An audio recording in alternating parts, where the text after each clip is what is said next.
দেখ ইরফান, আমাদের সকলের কিন্তু ইচ্ছে তুই আমাদের পাশে থাকিস, বুঝলি? আরে শোন, চাচিকে কিন্তু আনা চাই বলে দিলাম।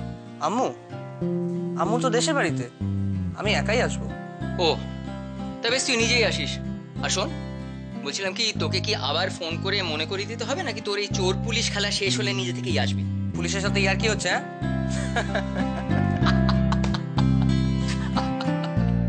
সুন্দরী সুন্দরী না ছাই। তুই পেতনি, তুই পেতনি, চুপ কর। তুই পেতনি, তুই পেতনি, তুই পেতনি, তুই তুই তুই তুই তুই। ওরে বাবা আস্তে, ছোটবেলা থেকে এক রকম করে ঝগড়া করে যাচ্ছে। কি ঝগড়ুটে রে রাই তুই, খুব ঝগড়ুটে। তুলে দিয়েছ। তুইও শুরু করলি? আমি ঝগড়ুটে তাই তো? আবার ঠিক আছে। রাগও হয়েছে।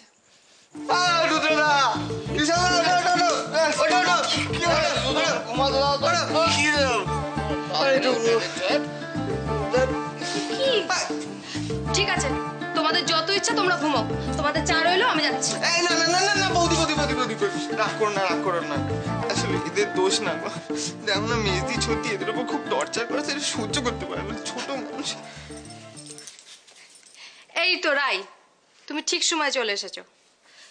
এই দেখো এদের হাল দেখো, বাড়িতে এত কাজ, আর জামাইগুলো দেখো নাকে সর্ষের তেল দিয়ে ঘুমোচ্ছে। যে যা করে করুক বৌদি, আমাকে তোমরা কিছু বলতে আসবে না।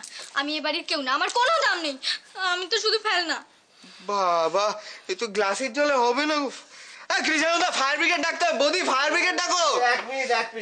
এক মিনিট কে কে সকাল সকাল তোমাকে আমার বউকে যাতা বলেছে বলো তো? নামটা বলো একবার, কে বলেছে? তুমি শুনে কি করবে? কেন, আমি না তোমার হাজবেন্ড? তুমি আমার ওয়াইফ, আমাকে প্রোটেক্ট করা আমার দায়িত্ব। এই চশমাটাতে আমার, তুমি শুধু একবার নামটা বলো, আমি আগে দেখে নিচ্ছি। বলো বলো। ঠিক তো? একদম ঠিক, তোমার সম্মান আমার সম্মান। বলে ফেলো। তাহলে বলছি কিন্তু। হ্যাঁ বলো। বর্দি। বাহ কি সুন্দর লাগছে ওকে হলুদ মেখে। খুব না? এই দিদি, তুই না। কি বলছো? না এটা ভুল করবো না। রাই আল্লাহ, আর কিছু না দিও, শান্তি দিও, আমি যেন জীবনে সুখী হতে পারি। দারুণ লাগছে। সত্যি তো?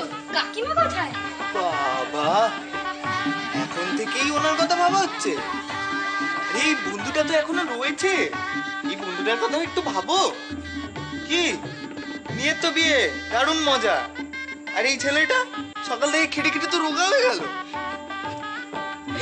হাসি, আবার হাসি, দেখি মুখটা। বাবা কি সুন্দর লাগছে। এবার একটু মজা দেখো। সুজন। হ্যাঁ কি সুন্দর লাগছে সুজন।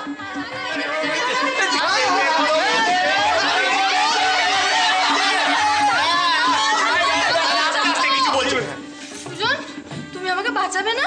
মাথা খারাপ, এই সুযোগ আর পাওয়া যায় না। মাখাও আমার মেয়েটা সত্যি পর হয়ে যাবে না?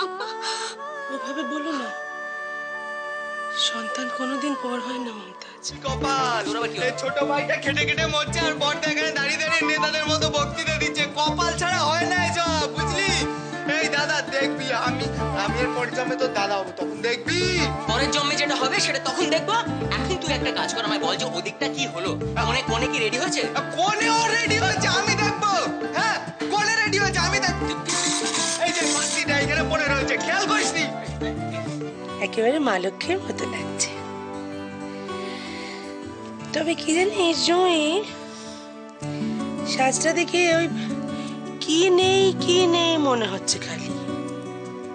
হয়নি না? আসলে আমি এসব পারি না তো, তাই। আমি এই চুড়িগুলো পরবো।